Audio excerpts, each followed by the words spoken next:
সুপ্রভাত বন্ধুরা। আজ 28 নভেম্বর বৃহস্পতিবার। শুরু করছি চিন্তনের মুখ্য বার্তা। দেখে নেব আজকের আন্তর্জাতিক খবর। সাবেক প্রধানমন্ত্রী ইমরান খানের মুক্তি এবং সরকারের পদত্যাগের দাবিতে পিটিআইয়ের ডাকা বিক্ষোভে উত্তাল পাকিস্তান। অবরুদ্ধ হয়ে পড়েছে রাজধানী ইসলামাবাদ। গ্রেপ্তার 5 পার্লামেন্ট সদস্য সহ 4000 বিক্ষোভকারী। সেনা বিক্ষোভকারী সংঘর্ষ চলছে পাকিস্তানের জায়গায় জায়গায়। ইসরায়েল সরকার ও লেবাননের সশস্ত্র গোষ্ঠী হিজবুল্লাহ যুদ্ধবিরতি চুক্তি সম্ভবত সময়ের অপেক্ষা ঘোষণা করতে পারেন আমেরিকার প্রেসিডেন্ট জো বাইডেন এবং ফ্রান্সের প্রেসিডেন্ট ম্যাক্রো। লেবানন সূত্রে রয়টারকে এমনটাই জানানো হয়েছে। আফগানিস্তানে স্থায়ী শান্তি প্রতিষ্ঠায় সহায়তা করতে চায় রাশিয়া। কাবুলে তালিবান সরকারের শীর্ষ নেতাদের সঙ্গে বৈঠকে এই কথা বলেন রাশিয়ার নিরাপত্তা পরিষদের প্রধান সার্গেই শোইগু। লক্ষ্যবস্তুকে চোখের নিমেষে ধ্বংসস্তূপে পরিণত করবে নতুন আবিষ্কৃত অস্ত্র, দাবি করলেন চীনের সামরিক বিজ্ঞানীরা। ইলেকট্রোম্যাগনেটিক রশ্মির সমন্বয়ে এই নতুন ধরনের মাইক্রোওয়েভ বিম প্রযুক্তি ব্যবহার করে প্রস্তুত করা হয়েছে এই ক্ষেপণাস্ত্র। নারী নির্যাতনের বিরুদ্ধে ফ্রান্স জুড়ে চলছে হাজার হাজার মানুষের বিক্ষোভ। তাদের হাতে বেগুনি রঙের প্ল্যাকার্ড। নারীর অধিকার সংকুচিত করছে বর্তমান সরকার। এই নীতির বিরুদ্ধে এই বিক্ষোভ বলে জানা গেছে। বাংলাদেশে গত সোমবার রাষ্ট্রদ্রোহের অভিযোগে গ্রেপ্তার করা হয় ইসকনের পুণ্ডরিক ধামের অধ্যক্ষ চিন্ময় কৃষ্ণ দাসকে। এবার ইসকনকে নিষিদ্ধ করতে চেয়ে মামলা হলো বাংলাদেশের হাইকোর্টে।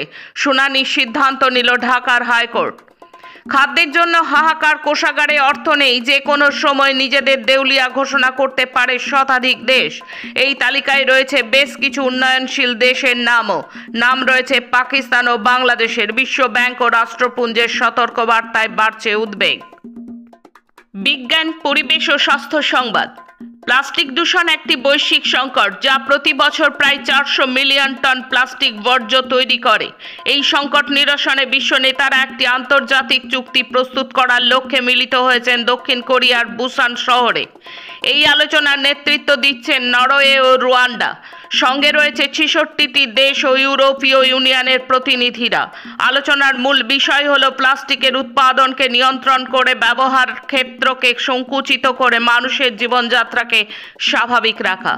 রাশিয়া ও আরব দেশগুলো আবার প্লাস্টিক পুনর্ব্যবহার ক্ষেত্রকে আলোচনা কেন্দ্রে রাখতে চাইছে। আসছি দেশের খবরে। সৌরবিদ্যুৎ প্রকল্পে ঘুষ দেবার প্রস্তাব সংক্রান্ত আমেরিকার অভিযোগ সত্য নয় বলে জানিয়ে এক বিবৃতি দিল আদানি গ্রুপ। পাশাপাশি সংবাদ মাধ্যম দ্বারা মিথ্যা খবর সম্প্রচারিত হয়েছে বলেও দাবি করা হয়েছে।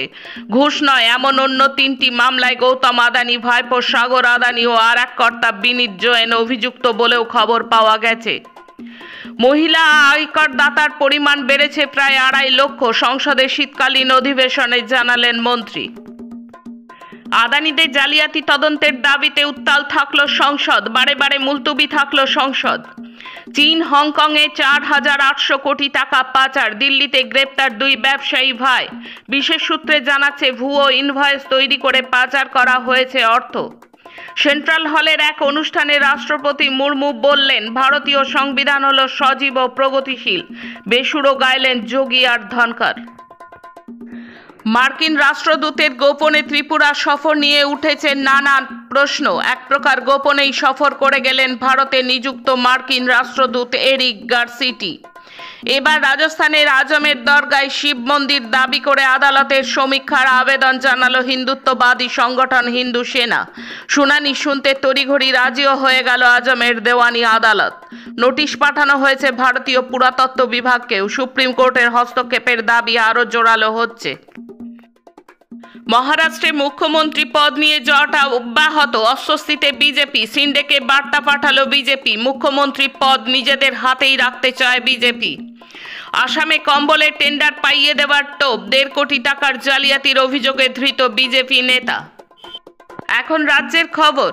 খাতা না দেখে নাম্বার দেওয়ার অভিযোগে যাদবপুর বিশ্ববিদ্যালয়ের সাংবাদিকতা এবং গণজ্ঞাপন বিভাগে অধ্যাপকদের ঘরে তালা লাগিয়ে আন্দোলন। এই ধরনের আন্দোলন সমর্থন করা যায় না। বিবৃতি দিয়ে কড়া বার্তা দিল যাদবপুর বিশ্ববিদ্যালয় কর্তৃপক্ষ। বর্ধমান শহরে 300 বিঘার জলাশয় শশাঙ্ক বিল ভরাটের কাজ চলছিল চুপি চুপি।